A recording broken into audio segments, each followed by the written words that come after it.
In today's video, I'm going to show you how to run payroll with Rippling.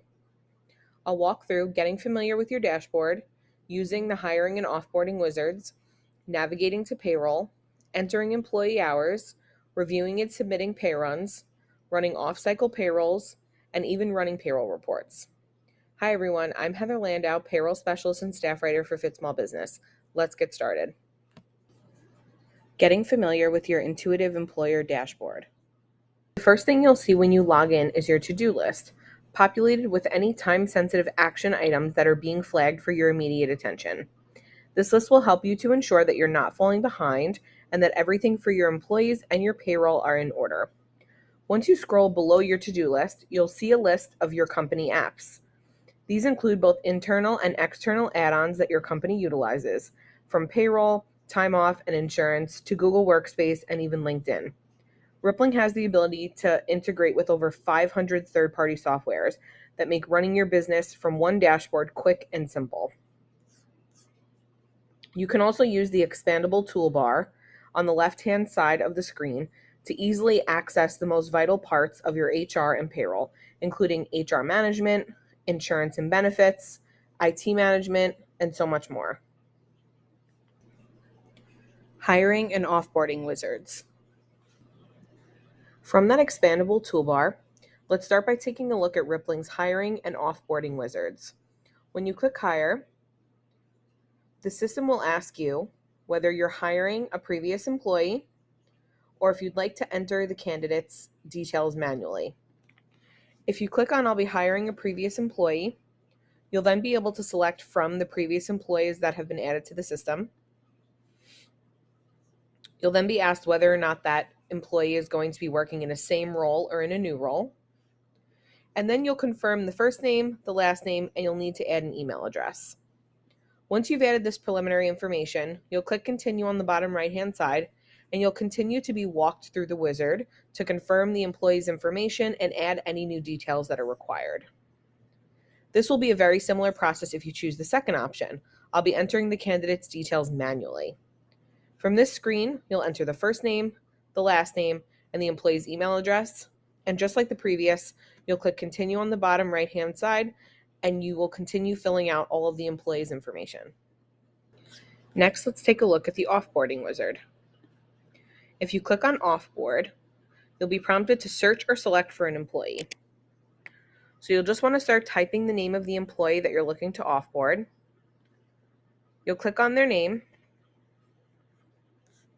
You'll then enter what their last day of work is going to be, whether or not you want Rippling to suspend their system access, and at what time that access should be restricted. From there, you'll click Continue on the bottom right-hand side, and similar to the hiring wizard, you'll be walked through the rest of the prompts in order to successfully offboard the employee from your Rippling system. Running payroll. Now that we reviewed the hiring and offboarding wizards, let's take a look at the payroll screen so we can walk through processing payroll using Rippling. From the expandable toolbar on the left-hand side, you'll want to click on Payroll and Time, and then Payroll. From here, if you scroll down a little bit, you'll see the most recent pay run that's open to be run. Now, Rippling has a great feature that allows you to put your payroll on auto approval, which means that there's no need to come in here and take a look at any of the information that's in here because it's able to be auto approved.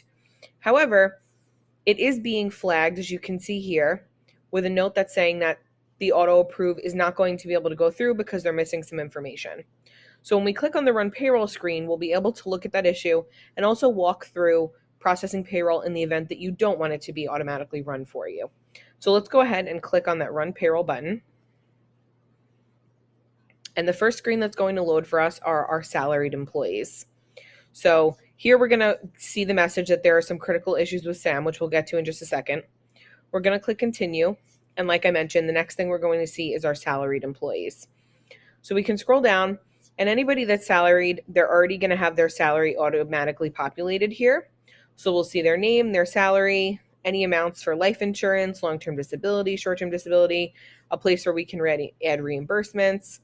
So we can go ahead and scroll down and just kind of give a general overview. Now, like I said, these employees are salaried, so we don't expect to see a lot of changes here from payroll to payroll, but you never know if you'll have to add a reimbursement or any kind of one-time payments. So we'll continue to scroll down and just make sure that everything is looking good until we get to Sam.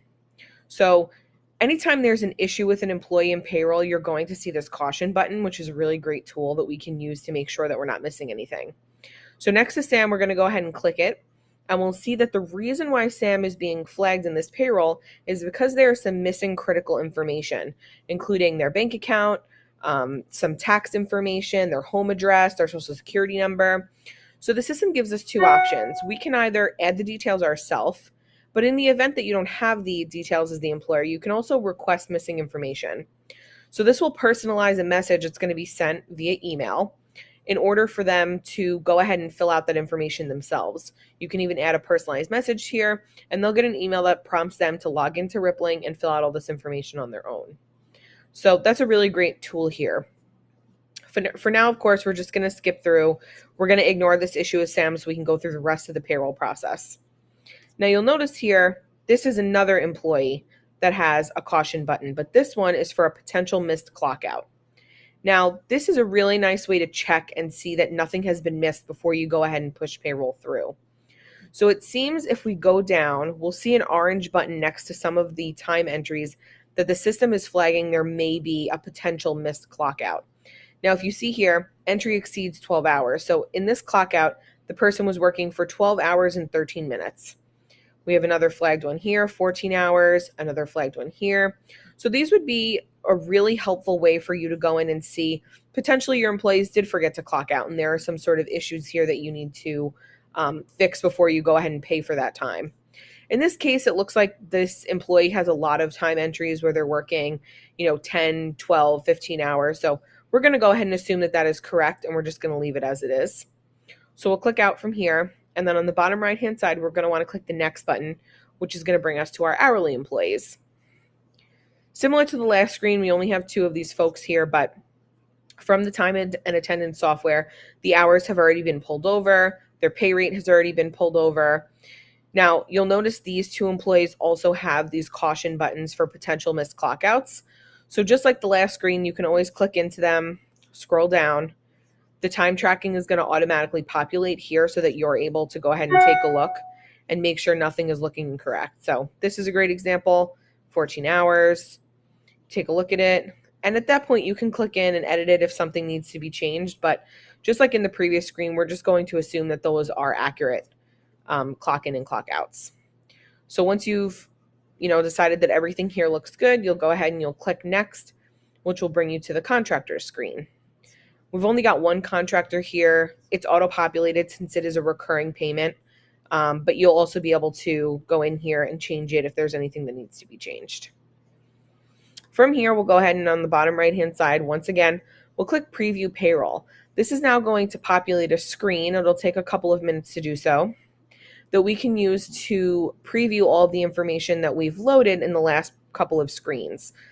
So we'll see the total direct deposit amount, the total employee taxes, the total employer taxes, and the total debit that's going to be coming out of the bank account and when to expect that debit to hit. If you scroll down a little bit, we will see that here's the information for Sam.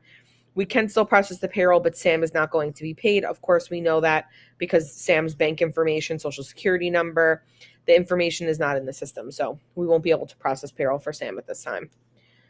We can scroll down, and this is a really great tool, Payroll Changes, that actually compares this payroll to the last payroll. So you're able to see in gross pay whether you're up or down from the last cycle. Same for taxes, same for deductions. So it makes it a really helpful way for you just to see, is there anything that looks really crazy as you're scrolling through here? Is someone getting paid hundreds more than they did in prior cycles? And if so, you just want to go ahead and make sure that they're meant to do so if that is the case. So you can go through, take a look at any payroll that was unchanged. Just make sure that everything is looking good to you. You also can take a look at the payroll taxes, employer taxes. There's a lot of really great features here in this payroll summary that you can use to make sure that everything is looking good. And once everything is looking good, you can go ahead and on the bottom right-hand side, click Approve. Once you click this button, the payroll will be pushed through and there's nothing else that you'll need to do. Processing off-cycle payrolls. Another great feature of Rippling's payroll suite is just how easy it is to process an off-cycle pay run. When you click on the payroll screen, you'll notice on the right-hand side, just above your normal pay runs, a button that says Create an Off-Cycle Pay Run. Now, this is what you'll want to use anytime you want to process payments outside of your normal pay schedule. So if you go ahead and click on this button, a wizard will open up and will walk you through the process, making it so simple to process off-cycle payrolls. You'll be able to give this payroll a title. So if you're processing bonuses or any off-cycle payments, you can create a title so that it's really easy for you to track in your reporting. You'll then be able to decide who you want to pay.